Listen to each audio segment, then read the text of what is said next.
Firstly, I'd like to acknowledge FAO, and we have some representatives of the Australian Federation of AIDS Organisations here today, to say thank you so much for putting this fantastic resource together. It's been a labour of love, and what's really clear that there's been a very consultative and a very open and transparent process about bringing religious leaders on board to work together with us to challenge the issues of HIV stigma and discrimination. Just move that closer. So, I'll begin. So HIV, as we know, is a virus. In a scientific sense, it's a virus no more or no less than the multitude of other viruses that infect people every day. However, HIV is generally not regarded like other viruses, as we well know. It frequently comes with baggage that attracts disapproval, stigma, and disgrace. Such attitudes are often informed by religious or moral values that are judgmental rather than compassionate.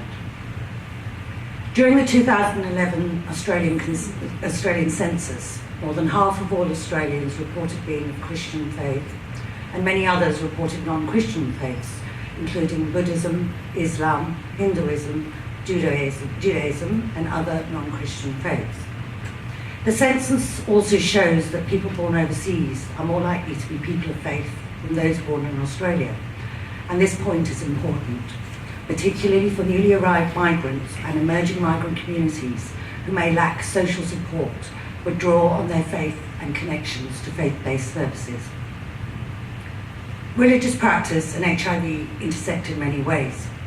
Religious beliefs shape individuals' values and behaviours. They inform how people judge their own and others' actions, how they treat others, and how they cope at times of crisis or grief. HIV does not exist only outside religious communities. People of faith have HIV, have family members with HIV, and have friends living with HIV. Often the stigma associated with HIV makes them too embarrassed or ashamed to be open about their HIV infection with religious leaders, those providing pastoral care, or others in their community. Since the earliest days of the epidemic, we know that religious leaders have been searching for ways to respond to a disease that is not only a health problem, but a crisis with profound social, economic, and spiritual impact. Many religious leaders clearly want to do something, and examples abound of the way they have been of service.